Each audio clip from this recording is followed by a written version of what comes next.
और बड़ी खबर आपको बता दें कि सरकार ने बदला है पीएमओ का नाम। अब सेवा तीर्थ कहलाएगा पीएमओ। जल्द नई इमारत में शिफ्ट होगा दफ्तर। राजभवन भी अब लोक भवन कहलाएंगे।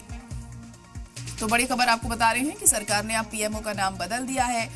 पीएमओ अब नहीं कहलाया जाएगा, ये ऑफिस सेवा तीर्थ कहलाया जाएगा। पीएमओ अब जल्द ही नई इमारत में भी शिफ्ट होगा दफ्तर और राजभवन भी अब लोक भवन कहलाएंगे।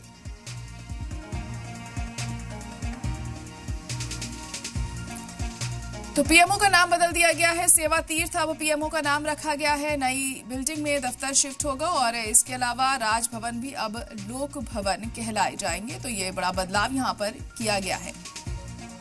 सरकार ने पीएमओ का नाम बदल दिया है।